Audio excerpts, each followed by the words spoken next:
Hello students, in previous part of this lesson you have studied the types of cell division.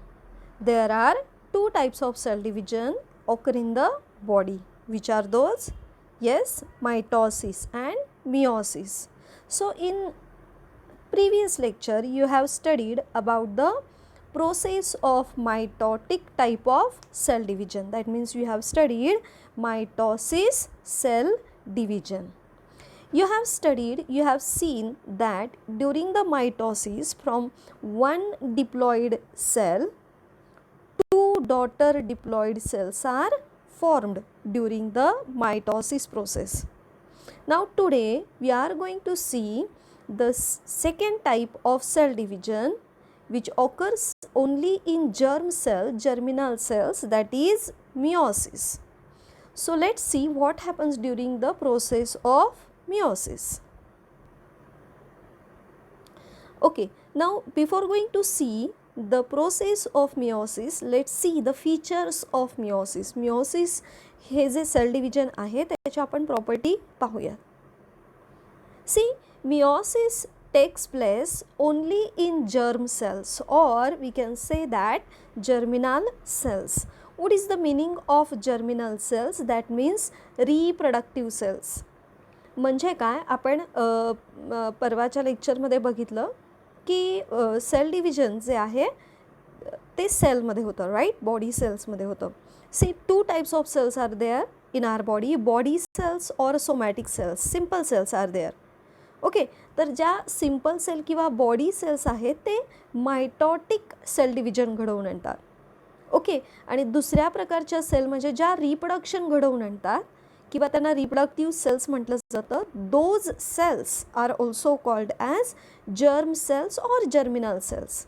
So germinal cells carry out only meiotic type of cell division, and during that process they produce gametes, male gamete, female gamete, right, and due to this sexual reproduction occur. Hence meiosis takes place only in germ cells. This occurs during sexual reproduction.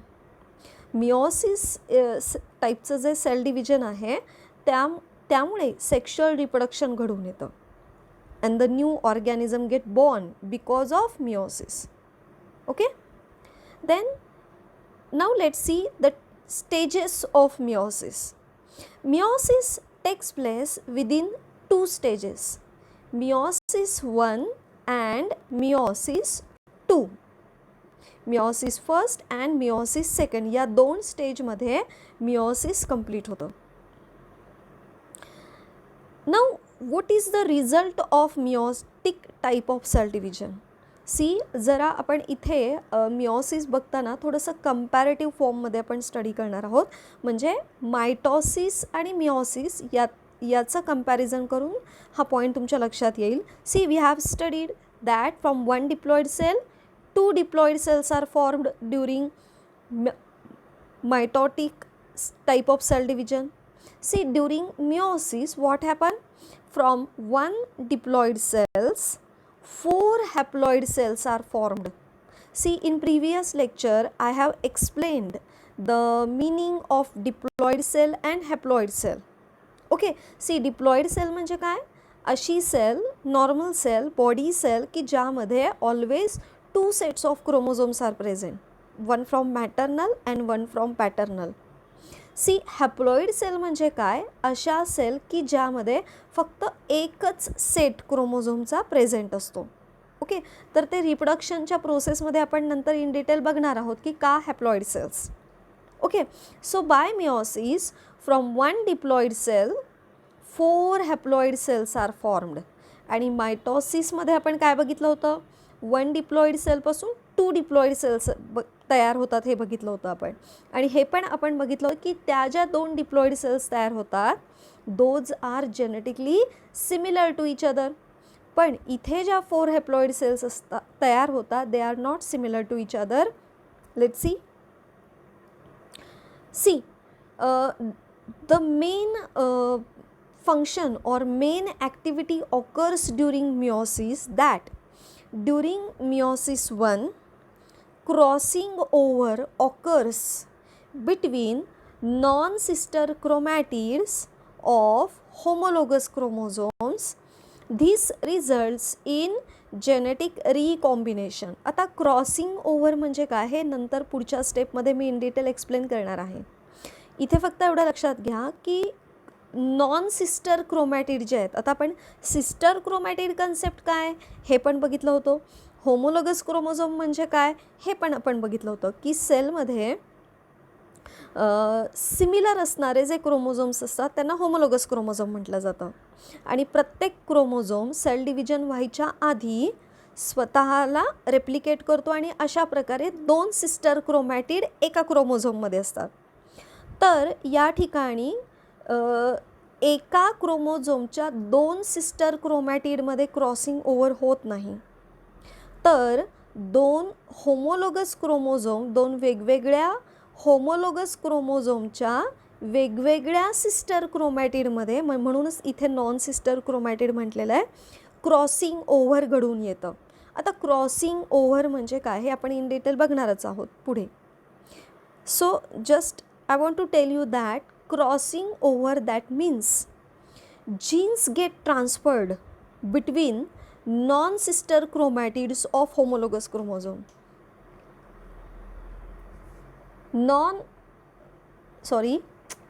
Homologous क्रोमोझोमच्या non sister क्रोमॅटिडमध्ये crossing होतं म्हणजे काय की एका क्रोमोझोममधले jeans हे दुसऱ्या क्रोमोझोममध्ये आणि दुसऱ्या क्रोमोझोममधले काही जीन्स पहिल्या क्रोमोझोममध्ये ट्रान्सफर होतात, right. This results in genetic recombination. आणि त्यामुळे आपण असं म्हणूयात की 2 नॉन सिस्टर क्रोमॅटिडमध्ये जीन्स, काही जीन्स किंवा सेगमेंट ऑफ जीन ट्रान्सफर झाल्यामुळे, देवाणघेवाण झाल्यामुळे इथे जेनेटिक रिकॉम्बिनेशन घडून येतं म्हणजे नव्याने जीन सिक्वेन्स क्रोमोझोममध्ये बनतात. Okay. So next part. Next, 4 daughter cells are genetically recombined and not exactly alike to each other and not similar to their parent cells. Means what? की मिओसिसमध्ये ज्या 4 डॉटर सेल्स तयार होतात, they are not genetically similar to each other. Instead of that, they are genetically recombined. म्हणजे काय, new gene sequence तयार झालेल्या अशा 4 daughter cells तयार होतात. So that's why they are genetically recombined. Hence they are not exactly alike to each other. म्हणजे इथे होतं काय की जेनेटिक रिकॉम्बिनेशन झाल्यामुळे, नवीन जीन सिक्वेन्स तयार झाल्यामुळे क्रोमोझोममध्ये या ज्या 4 डॉटर सेल तयार होतात त्या एकमेकांना सिमिलर नसतात. त्यांच्यामधले जीन सिक्वेन्स एकमेकांपासून सेपरेट असतात किंवा डिफरंट असतात.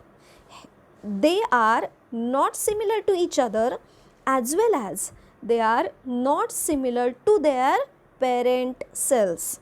म्हणजे त्या एकमेकींना तर सिमिलर नसतातच आणि शिवाय जेनेटिक रिकॉम्बिनेशन झाल्यामुळे त्या त्यांच्या पॅरेंटशी किंवा पॅरेंट सेलशी सुद्धा सिमिलर नसतात. They are different from their parent cell genetically. Understood. So this is the property of meiotic type of cell division. आपण इथे मी तुम्हाला मगाशी म्हटलं की कंपॅरेटिव्ह फॉर्ममध्ये बघायचं आहे. मायटॉसिसमध्ये आपण काय बघितलं की जे 2 डॉटर डिप्लॉइड सेल तयार होतात, they are genetically similar to each other, genetically identical to their parent cells. Understood. पण इथे मात्र एकतर त्या हॅप्लॉइड 4 सेल तयार होतात, त्या हॅप्लॉइड असतात, त्यांच्यामध्ये जेनेटिक रिकॉम्बिनेशन झालेलं असतं आणि त्या एकमेकींना आणि त्यांच्या पेरेंट्सला सुद्धा सिमिलर नसतात. We will see this point in detail in the next part. Okay. Next,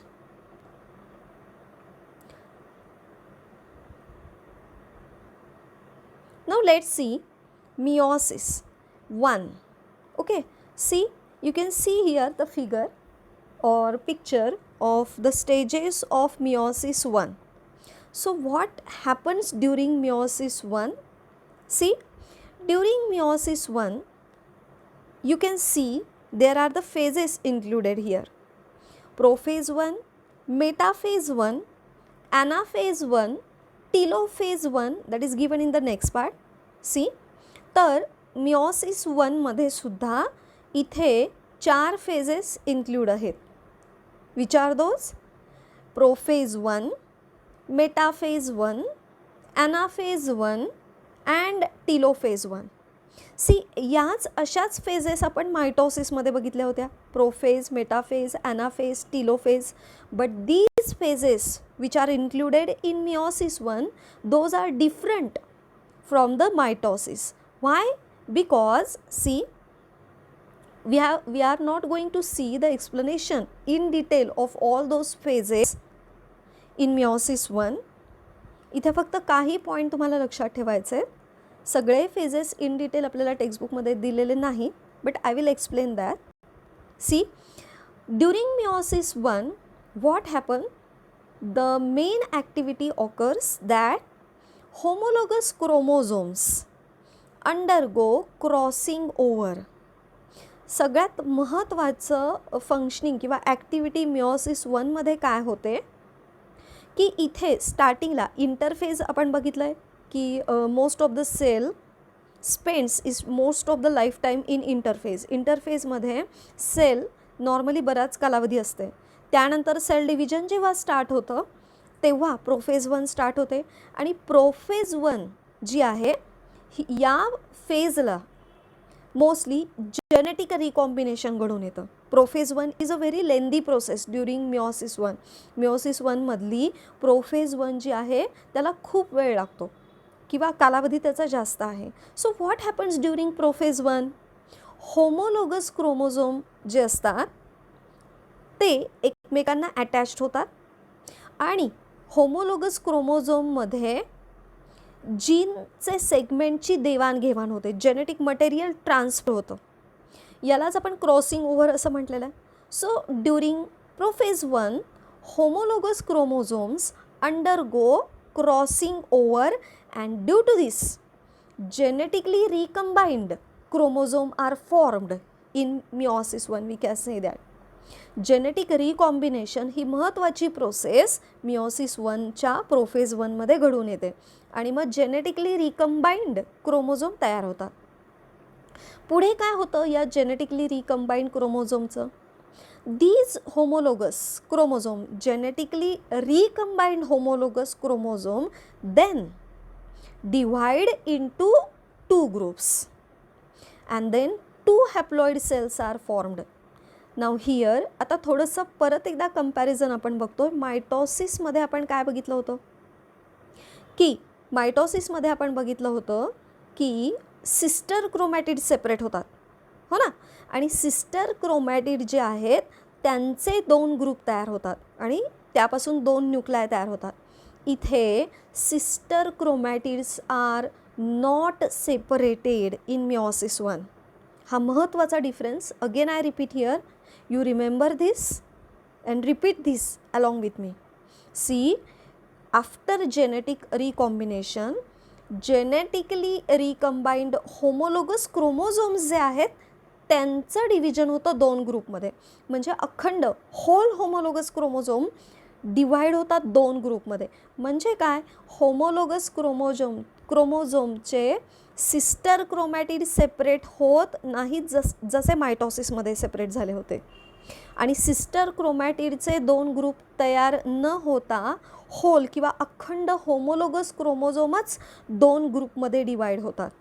genetically recombined homologous chromosome अखंड डिवाइड होतात and from them 2 haploid cells are formed आणि त्यांच्यापासून meiosis 1 ला 2 हॅप्लॉइड सेल तयार होतात. पण मगाशी तर आपण बघितलं होतं 4 हॅप्लॉइड सेल, येस, आणि रिमेनिंग 2 हॅप्लॉइड सेल meiosis 2 मध्ये तयार होतात. Understood? Again I explain this figure here. See, you can see here first of all interphase. See, during interphase chromosomes duplicate. See, I told you in previous lecture that before starting of any cell division, chromosome duplicate themselves, double up their number. तर इथे इंटरफेसमध्ये तुम्हाला chromatin फायबरचं structure दिसतं आहे, nuclear envelope दिसतो आहे, centriole दिसत आहे तुम्हाला, सेंट्रिओल डुप्लिकेट झालेले आहेत. क्रोमॅटिन फायबर्स आहेत ते थिक होतात, आपण मागच्या लेक्चरमध्ये बघितलेलं आहे. They become thick, short and then chromosome structure we can appear under the microscope. मग हे क्रोमोझोम जे आहेत ना ते डबल अप करतात, म्हणजे स्वतःचे सिस्टर क्रोमॅटिड तयार करतात. So that is called chromosome duplicate. Okay, then during prophase 1 what happens here? During prophase 1, now prophase 1 या फेजला घडून येते क्रॉसिंग ओव्हर किंवा genetic recombination. So this is very lengthy process. We will see in detail the stages included in prophase 1 in the next lecture. म्हणजे prophase 1च्या सुद्धा stages आहेत आणि त्या स्टेजेस आपण इन डिटेल पुढच्या लेक्चरमध्ये बघणार आहोत. Here I just explain here. You can see here crossing over takes place in the homologous chromosome. इथे रेड कलर आणि ब्ल्यू कलर इथे दोन क्रोमोझोम तुम्हाला दिसत आहेत अटॅच झालेले. So these are the homologous chromosome. आता तुम्हाला इथे बघा एक्स लाईक शेप इथे दिसतो, दॅट इज कॉल्ड टेट्रॅड. म्हणजे हे जे दोन क्रोमोझोम आहेत ना एका स्पेसिफिक पद्धतीने एकमेकांना तुम्हाला इथे अटॅच झालेले दिसत आहेत. पहा इथे सिस्टर क्रोमॅटिड्स.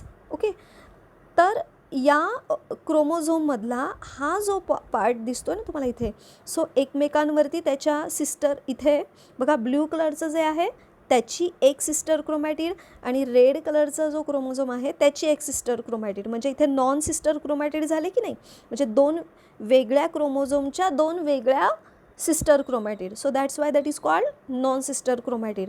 इथे एकमेकांना असा एक्स शेप्ड स्ट्रक्चरने एकमेकांना अटॅच झालेले दिसत आहेत, दॅट इज कॉल्ड टेट्रॅड. आणि आता जेव्हा प्रोफेज 1 घडून येतं ना तेव्हा रेड आणि ब्ल्यू कलरचे जे तुम्हाला क्रोमोझोम दिसतात त्यातले काही सेगमेंट जीन्सचे आहेत जे एका क्रोमोझोममधून दुसऱ्या क्रोमोझोममध्ये आणि दुसऱ्या क्रोमोझोममधून पहिल्या क्रोमोझोममध्ये ट्रान्सफर होतात या प्रोफेज 1ला. अँड दॅट इज कॉल्ड, म्हणजे काय की यातला थोडासा ब्ल्यू पार्ट रेडमध्ये आणि रेडमधला थोडासा पार्ट ब्ल्यूमध्ये ट्रान्सफर होतो. अशा पद्धतीने क्रॉसिंग ओव्हर होतं आणि जेनेटिक रिकॉम्बिनेशन होतं आणि जेनेटिकली रिकम्बाइंड क्रोमोझोम जे आहेत ते प्रोफेज 1मध्ये तयार होतात. Understood? Then see here again after prophase 1 metaphase 1. Now ही प्रोसेस जी आहे ना ही काहीशी सिमिलर आहे mitosis. You can see here in metaphase 1, see centrioles moves at the opposite poles of the cell. Spindle fibers are formed here as we have studied in previous lecture. Spindle fibers are formed here. Yes, those spindle fibers attached to the centromere of each chromosome and centriole at the opposite two poles, and thus these chromosomes, you can see here these chromosomes arranged parallel to the equatorial plane of the cell. Okay, now हे जे chromosome आहेत genetically recombined chromosome जे आहेत हे parallelly arrange तुम्हाला झालेले दिसत आहेत. स्पिंडल फायबर्स इथे तयार झालेले आहेत. ओके, आणि अशा प्रकारची अरेंजमेंट आपल्याला मेटाफेज 1मध्ये दिसते. Okay, then what happen next? Okay, during anaphase 1. Now the third phase, see during anaphase 1 here what happened? Here इथे तुमच्या फिगरमध्ये नीट कॉन्सन्ट्रेट करा all of you. See sister chromatids remain attached. इथे सिस्टर क्रोमॅटिड सेपरेट झालेल्या दिसत आहेत का? नाही. इथे अखंड क्रोमोझोमच दोन्ही अपोजिट पोलला गेलेले तुम्हाला दिसत आहेत. ओके, आणि इथे बघा तुम्ही क्रोमोझोमचं स्ट्रक्चर नीट पहा. रेड कलरच्या क्रोमोझोममध्ये थोडासा ब्लूइश पार्ट दिसतोय किंवा ब्लू कलरच्या क्रोमोझोममध्ये तुम्हाला रेडिश पार्ट दिसतोय. So those are the genetically recombined chromosome, right? And here sister chromatids are not separated as mitosis. मायटॉसिसमध्ये जसे सिस्टर क्रोमॅटिड सेपरेट होतात, they get pulled apart from opposite pole. No, here this not happens. Instead of that sister chromatids remain attached and homologous chromosomes are separated here. इथे तुमच्या लक्षात आलं असेल बघा, इथे सिस्टर क्रोमॅटिड आहे तशाच आहेत क्रोमोझोम बरोबर. याच्याऐवजी सिस्टर क्रोमॅटिडच्या ऐवजी अखंड क्रोमोझोमच 2 ग्रुपमध्ये डिवाइड झालेले तुम्हाला दिसतात. आता इथे मेटाफेजमध्ये for example how many chromosomes are there? See, you can see here 6 chromosomes are there, right. So इथे क्रोमोझोम, होमोलोगस क्रोमोझोम जे आहेत ना, ते 2 ग्रुपमध्ये डिवाइड झालेले तुम्हाला दिसत आहेत. म्हणजे इथे अपोजिट पोलला बघा, इथे 3 क्रोमोझोम दिसत आहेत तुम्हाला, राईट.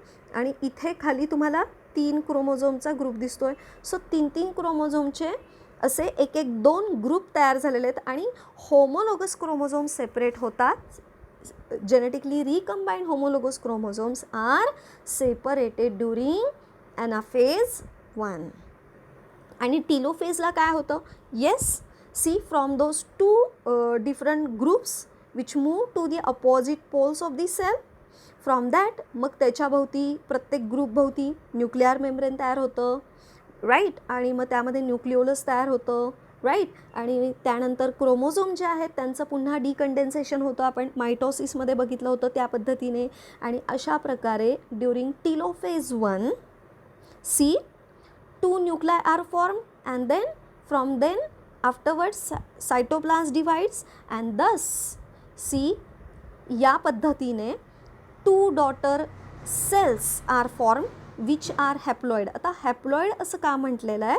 कारण एका न्यूक्लियसमध्ये फक्त एकच सेट आहे क्रोमोझोमचा. बघा 3-3चे बरोबर ना इथे झालेले आहेत. सो एका सेलमध्ये 3 क्रोमोझोम, एक इथे एक्झाम्पल देते आहे मी तुम्हाला, 3 क्रोमोझोम असतातच असं नाही.